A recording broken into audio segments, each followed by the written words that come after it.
மனதை எப்படி வைத்திருப்பது, எப்படி வச்சிட்டு இருக்கிறது? இந்த மனசை மனம் தானே துள்ளுகிறது, மனம் தானே ஆர்ப்பரிக்கிறது. இந்த போன்னு ஒன்று வந்திருக்குதுங்க. நான் செல்லமா அதை கொல்லிக்கட்டேன்னு கூப்பிடுவேன். நமக்கு நாமே வச்சுக்கிற தீ, மத்தம் வைக்கவே வேணாம். முதல்லலாம் ஃபோன் வந்தா எல்லாரும் கும்பலா வீட்டுக்குள்ள ஓடி போவோம், ஏன்னா லேண்ட்லைனு. இப்போ ஃபோன் வந்தா ஆமா ஆமா தெரிச்சு வெளியில ஓடுறான்.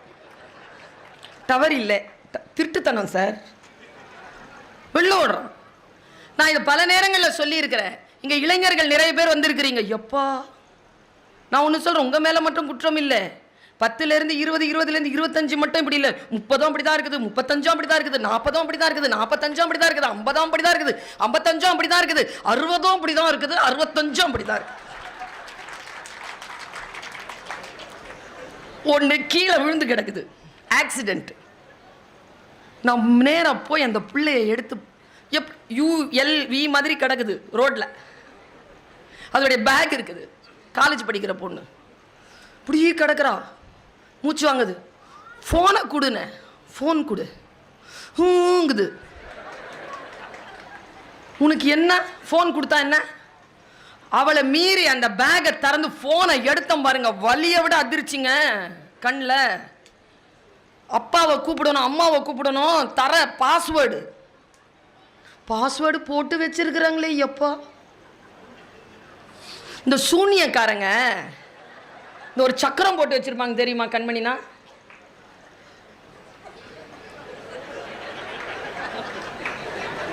அது படுத்துக்கிட்டே போடுது.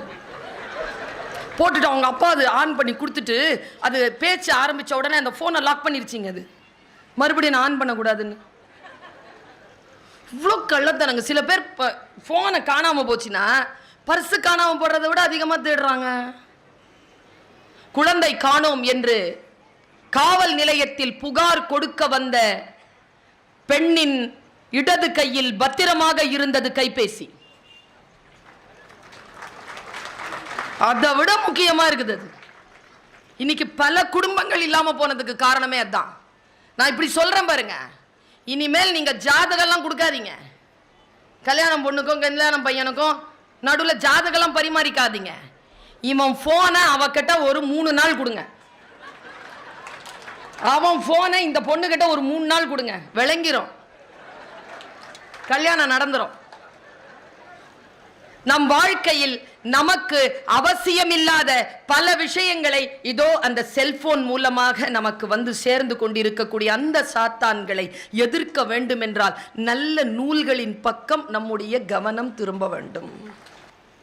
ஒரு அம்மா என்கிட்ட வந்து ஒரு 2 வருஷத்துக்கு முன்னால, இந்த கொரோனாவுக்கு முன்னால வந்து காலேஜ்ல நின்று நான் கிளாஸ் எடுக்கிற வரைக்கும் நின்னுச்சு சார். வெளியில வந்தோடனே என்னை எப்படி பார்த்துச்சு, மேலும் கீழும் அப்படின்ட்டு போயிடுச்சு. நான் திரும்பி ஓடுனேங்க பயத்தில். என்ன அளவு எடுத்துட்டு போகுது இது, இப்படி நீள அகலத்தை பார்த்துட்டு போயிடுச்சு. நான் திரும்பி ஓடுனேன். அந்த அம்மா சொன்னாங்க, நான் ஒரு தையல் வேலை செய்யக்கூடியவள், நீங்க டிவியில பார்க்கும்போது எனக்கு உங்களுடைய அளவு தெரியல, நேரில் வந்து பார்த்து அளவு எடுத்துட்டு போகிறதுக்காக வந்த நான் கண்ணிலேயே அளவு எடுத்துட்டேன், நான் ட்ரெஸ்ஸோடு வந்து உங்களை பார்க்குறேன்னு போச்சு. நான் விடலை. நீங்கள் எதுக்கு எனக்கு ட்ரெஸ் வாங்கி தைச்சி கொடுக்கணும் ஏன் அப்படின்னு கேட்டேன். இல்லை பாப்பா, நீ ஏதோ ஒன்று சொன்ன, 70 வயசு இருக்கும் அதுக்கு, அதனால் என்ன அது அப்படி சொல்லலாம். சில பேர் கோவம் வந்துடுதுங்க, அவங்களுக்கு எங்கே எரியுதுன்னே தெரில, கோவம் வந்துடுது. பாப்பா நீ எதுக்கு பாப்பா, உனக்கு என்ன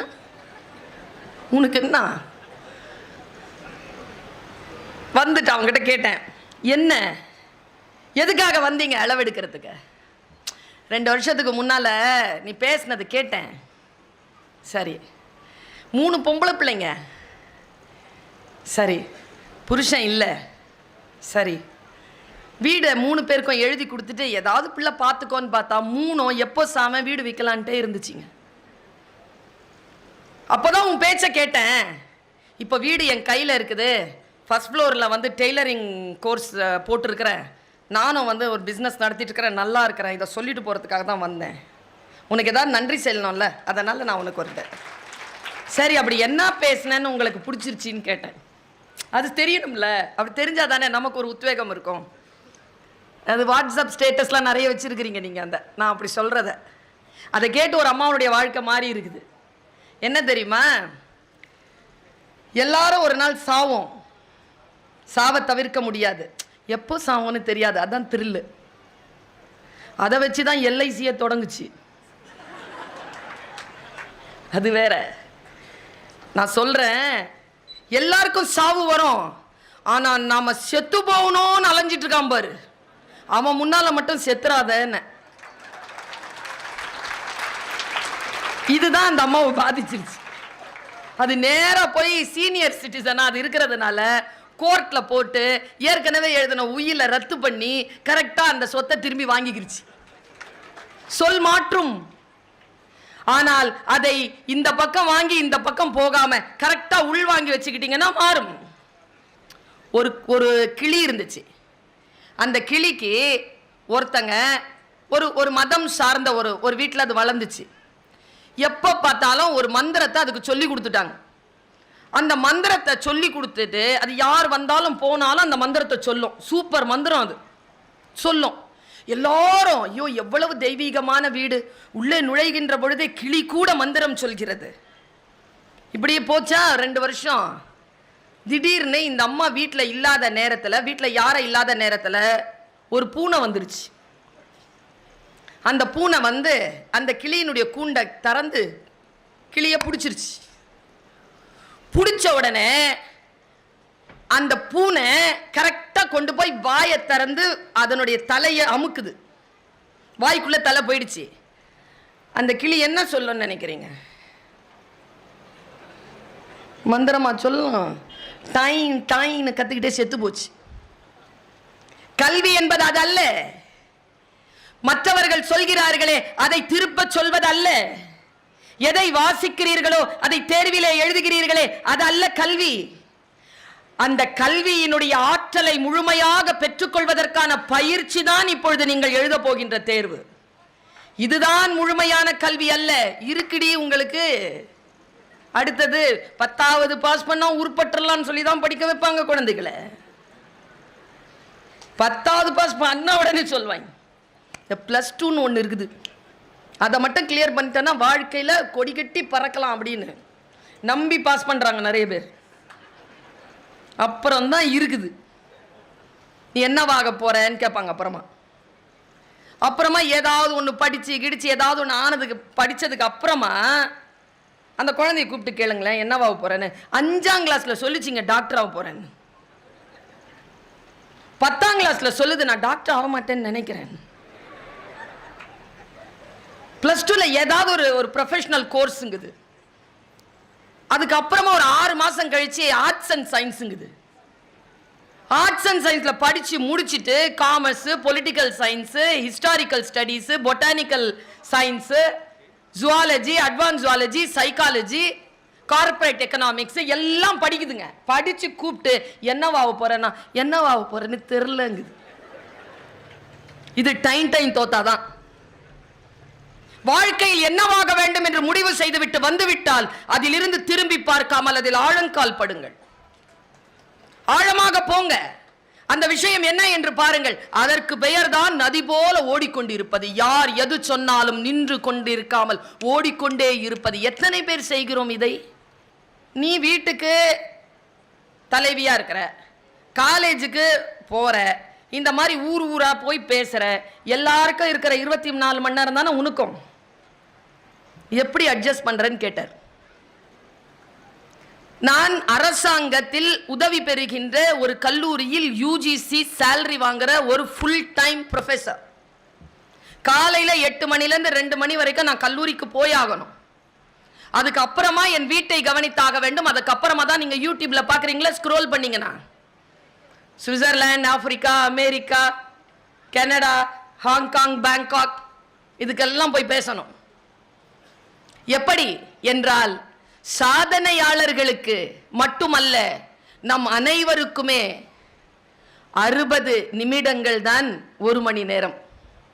அவர்களுக்கு கூடுதலாக இயற்கை கொடுப்பதில்லை.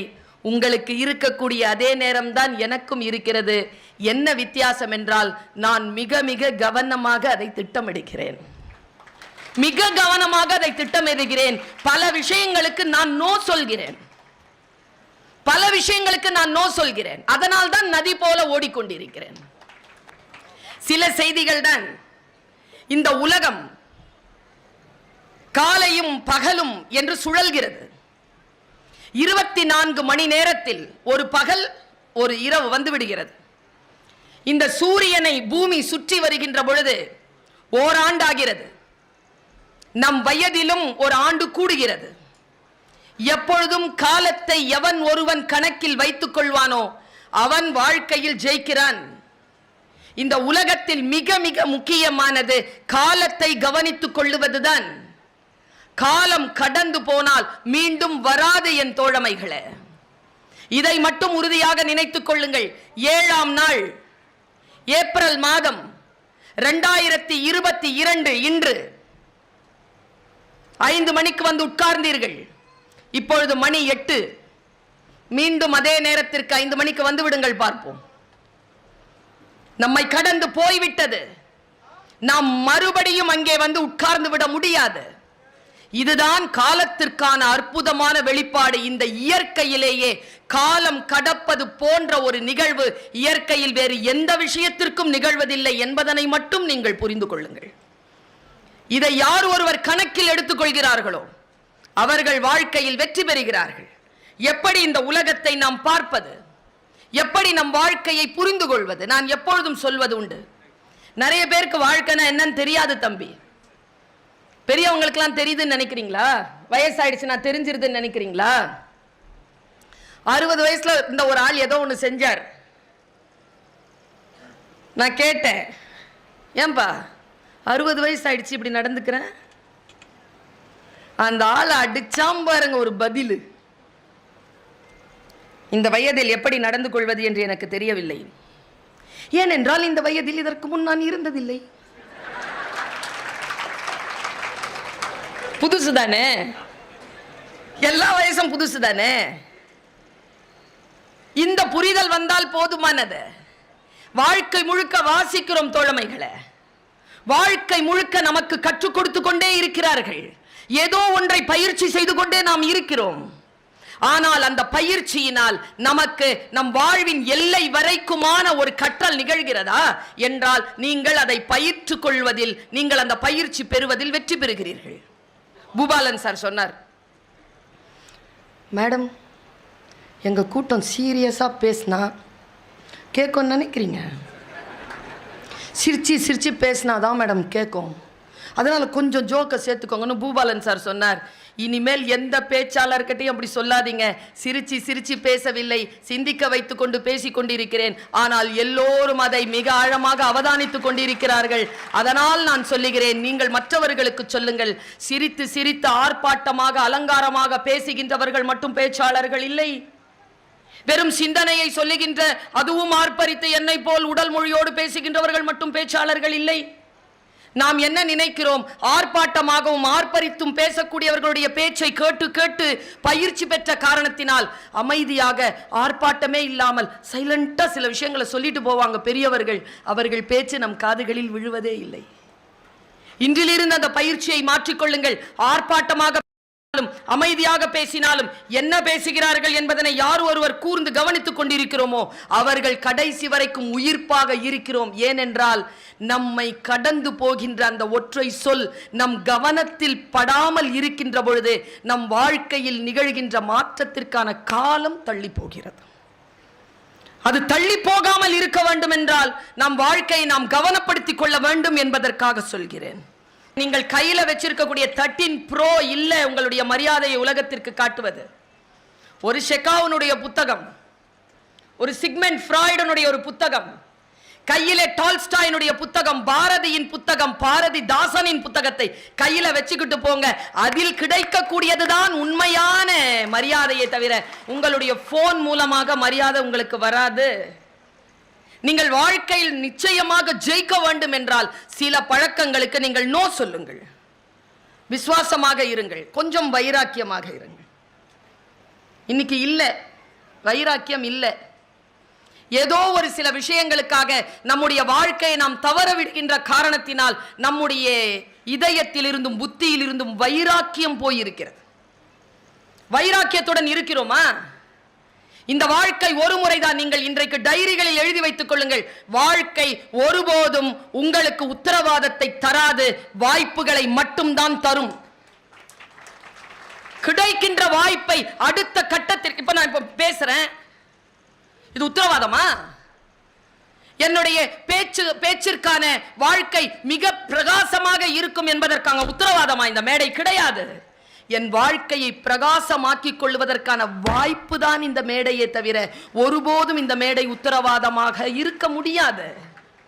யாரும் உத்தரவாதத்தை தருவதே கிடையாது. அதை தேடிக்கொண்டு செல்லாதீர்கள்.